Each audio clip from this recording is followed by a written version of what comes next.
없어지지 아니하리라. 아멘. 오늘도 이 아침에 우리 하나님 아버지와 예수 그리스도로부터 오는 크신 은혜가 여러분과 함께 하시길 축복합니다. 자, 오늘은 선포된 말씀의 성취라는 제목을 가지고 함께 같이 은혜를 나누도록 하겠습니다. 오늘 예수님께서 말씀을 하십니다. 그날에는 어떤 일이 일어날 것이냐? 그날에는 해가 어두워지고 달이 빛을 발하지 아니하며 별들이 하늘에서 떨어지며 하늘의 권능이 흔들리리라. 자, 하늘의 권능들이 흔들리리라는 거예요. 여러분, 우리를 덮고 있는 것이 무엇입니까? 이 세상을 덮고 있는 것이 무엇입니까? 하늘입니다. 하늘이 덮고 있습니다.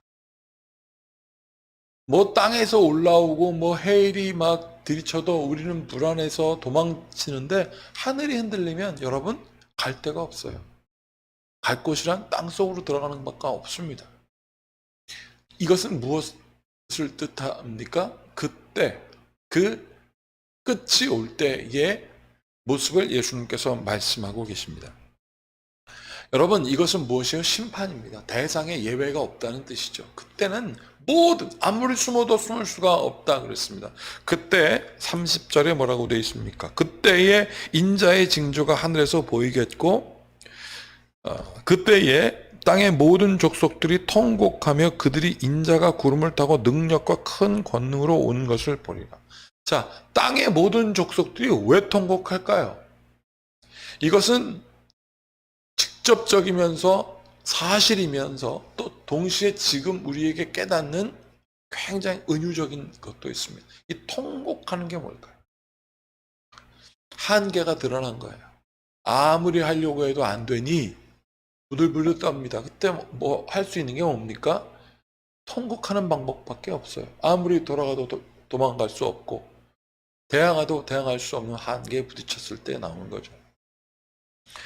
자, 31절. 그가 큰 나팔 소리와 함께 천사를 보내리니 그들이 그의 택하신 자들을 하늘이 끝에서 저 끝까지 사방에서 모으리라. 택한 자들은 쫙 다 모은다고 하셨습니다. 그리고 예수님께서 이렇게 말씀하시죠. 무화과 나무의 비유를 배우라. 무화과 나무의 비유란 무엇입니까? 때를 너희들이 눈으로 보면 안다. 무화과 나무가 여름이 되면 겨울에는 가시처럼 딱 돼 있다가 여름이 되면 그 가시가 흐물흐물해지다가 거기서 어떻게 돼요? 아, 무화과 잎이 피고 열매가 지는 것을 본다는 거예요. 우리는 그것을 알고 있다는 거예요. 그걸 배우라 하는 거죠. 그 가지가 연하여지고 잎사귀를 내면 여름이 가까웠다. 징조가 분명히 있다는 거예요. 누가 말한다는 거죠. 저 가지가 연하여지고 그 연하여진 가리에서 잎이 나오고 그래서 열매가 되어지면 꽃은 피진 않지만 열매가 맺어지면 여름이다. 이제 여름이다. 가지가 연해졌다. 누군가가 말한다는 거예요. 그럼 말하는 것은 어떻게 됩니까? 그대로 된다는 거예요. 사랑하는 여러분, 예수님께서 이 땅에 오셔서 누구와 싸웠습니까? 예수님에게 은혜 받은 사람과 싸웠습니까? 아니에요. 그 은혜를 거절하는 사람들과 싸웠습니다. 그 은혜를 거절하는 사람들은 어떤 사람들입니까? 예수님의 말씀을 거절하는 사람들이었어요. 사랑하는 여러분, 나는 여러분들이 하나님의 말씀을 거절하지 않고 듣기를 사모하는 여러분들이 되기를 축복합니다. 여러분, 하나님의 말씀을 거절하니 어떻게 되었습니까? 징조를 몰라요. 징조를 모른다는 뜻은 무엇입니까? 믿음이 생기질 않는 거예요. 오늘 그래서 이렇게 계속 말씀을 전하고 있습니다. 33절. 이와 같이 너희도 이 모든 일을 보거든 인자가 가까이 곧 문 앞에 이른 줄 알라 그랬어요. 이 모든 일. 민족이 나라가 나라를, 형제가 형제를, 너희가 예수를 믿는다고도 고난을 받게 한다는 것을 우리는 보았습니다. 여러분, 지금 코로나 시대에 교회가 세상에게 믿음을 주고 있습니까? 근심을 주고 있습니까? 자, 저는 매우 안타까워요. 우리 교회는, 여기서 제가 우리 교회는이라고 하니까 조금 마음에 또 이 불편함이 있는 건 또 뭘까요? 예배를 드려라, 비대면 예배를 드려라, 법을 지켜라, 앞에다 교회에다 다 붙여놓고, 그런데 안 하는 교회가 있어요. 그러면 어떡하겠습니까? 거기 가서 우리가 뭐라고 할 수도 없고 말이죠. 자, 이 걱정이 왜 들까요? 이 마음이 왜 들까요? 교회라는 그 이름으로 세상으로 하여금 불편한 존재가 되었다면 예수님 기뻐하실까요? 예수님 믿는다는 그 이름으로 어려움을 당하는 건 아닐까요? 자, 그러면 우리는 어떻게 해야 되겠습니까? 더욱 더 바르게, 분명하게 질서 지키면 됩니다. 이게 뭐예요? 무화과 나무의 비유와 똑같지 않습니까? 세상이 그렇게 되면 교회는 어떻게 해야 될 것인가? 그들을 이해하고 감싸고.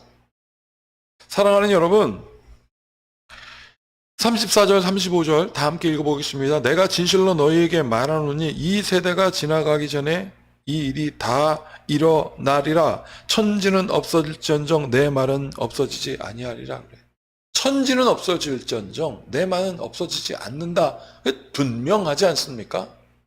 천지가 없어지고 다 사라지고 물질로 된 것은 다 없어질지언정 예수님의 말씀은 살아 있었습니다. 예수님의 제자 마태가 이 말씀을 기록하면서 생각한 거예요. 내가 물질로 살았는데 그 물질로 힘을 얻고 그 물질의 맛을 보긴 했지만 그게 늘 불안하게 만들고 가지면 가질수록 불안해요. 뺏길까 봐. 누가 돈 꿔달라면 어떡하지? 돈 꿔두고 또 마음이 만약에 양심에 걸려. 아유, 내가 저 아는 사람인데 이자를 저 사람한테는 얼마나 받을까? 에이, 저 사람한테는 안 받으면 다른 사람이 왜 저 사람한테 안 받았냐고 나한테 그럼 난 뭐라고 할까?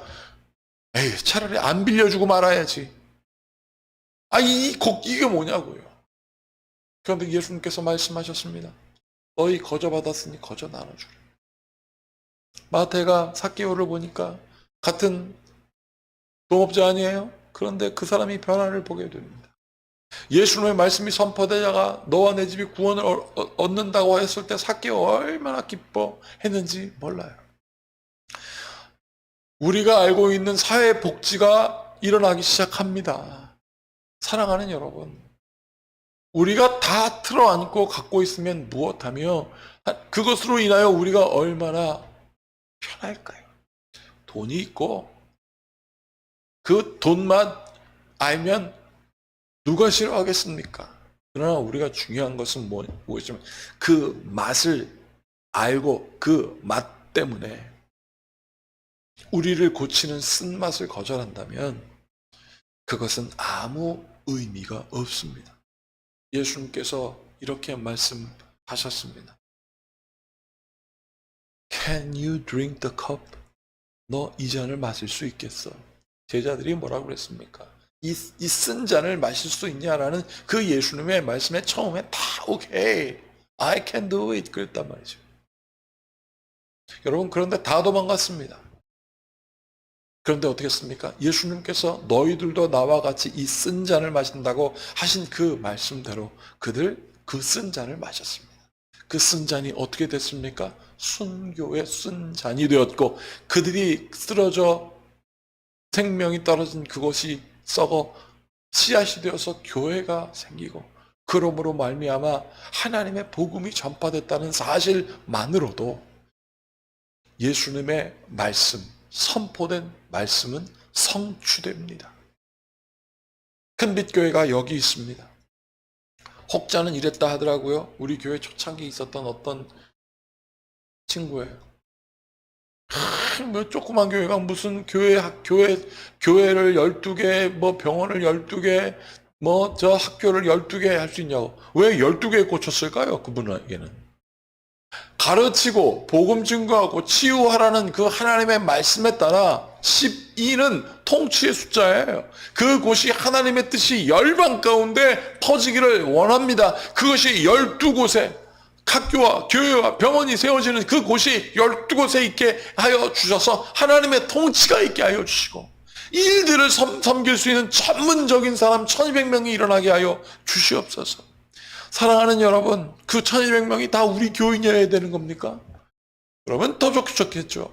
그러나 저는 우리로 하여금 함께 동역하고 함께 나누고 우리가 그간 함께 같이 큰빛교회를 17년 동안 사역하면서 만난 의료인들을 생각해 보십시오. 만난 선생님들을 생각해 보십시오. 그렇게 우리가 시도했던 것들을 한번 생각해 보십시오. 사랑하는 여러분, 하나님이 하라고 말씀하신 그 일들을 한 번도 땅에 떨어져 흩어지게 하지 않으셨습니다. 마귀가 와서 그 씨앗 먹게 하지 않으셨습니다. 하나님의 말씀이 선포된 곳에는 그 땅에 뿌리가 내려지고 열매 맺혀지는 것입니다. 믿음으로 뿌려진 씨는 반드시 이루어집니다. 왜요? 그 믿음은 선포된 말씀이라고 하는 씨이기 때문에 그렇습니다. 우리 큰빛교회가 앞으로도 해야 될 것이 참 많습니다. 코로나를 경험하였습니다. 이제 코로나 이후에, 아니 이 코로나 중에서 우리가 무엇을 깨달아야 할까? 하나님 우리에게 지혜를 주셔서 코로나로 인하여 더 어려움 받은 교회라는 그 단어로 인하여 아직도 너 교회 다니냐? 이런 말이 나오는 이 시국에 과연 저들의 마음을 움직일 수 있는 것은 무엇일까요? 우리는 믿습니다. 진실로 예수님도 말씀하셨듯이 진실로 천지는 없어지겠으나 예수님의 말씀은 영원하시다 하였사오니 주님 진심을 담아 기도합니다. 진실로 아버지의 교회 이것을 통하여 상처받고 가르침이 필요하며 모르는 이들에게 복음이 전해지게 하시고 배움이 있게 하여 주시고 주님 치유가 있게 하여 주시옵소서. 이 믿음에 조금 더 흔들리지 않고 우리는 기도합니다. 주님께서는 분명히 역사하셨습니다. 선포된 말씀은 모두 예외 없이 이루어졌습니다. 우리가 두려워할 것은 무엇입니까? 선포된 하나님의 말씀은 축복과 저주였습니다. 여러분들은 축복의 자리에 서야 하겠습니까? 저주의 자리에 서야 하겠습니까? 하나님의 기쁨이 되겠습니까? 하나님의 근심이 되겠습니까? 하나님의 마음을 시원하게 해드리는 사람들이 되겠습니까? 하나님의 마음을 답답하게 하는 사람이 되어야 하겠습니까? 그 방법 간단합니다.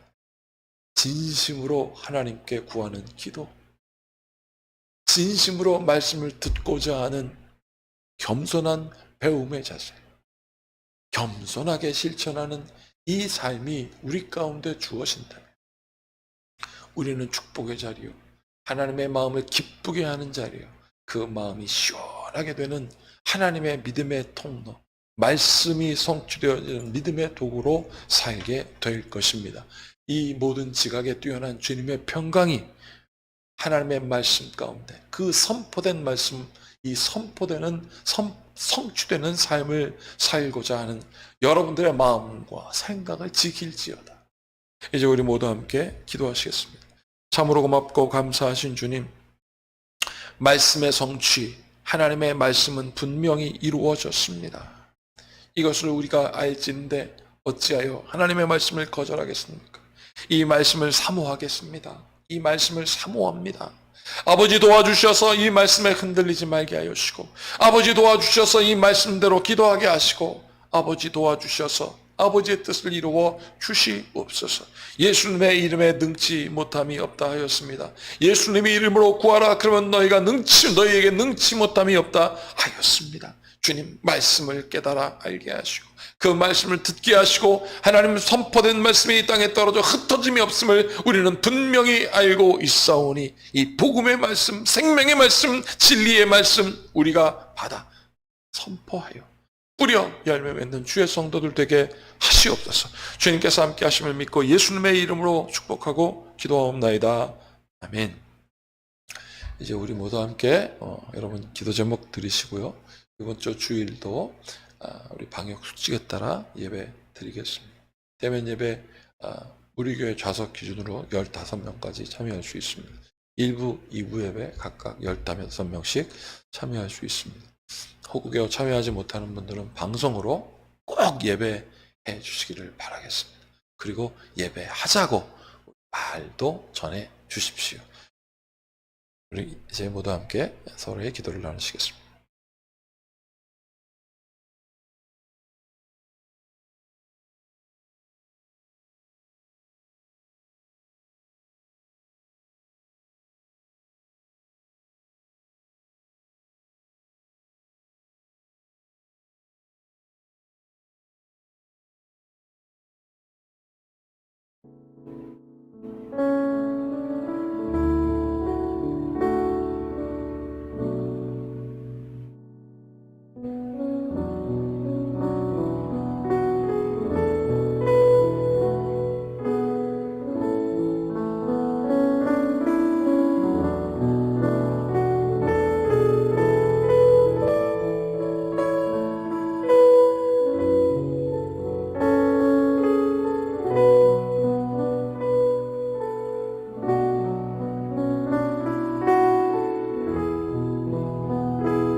네.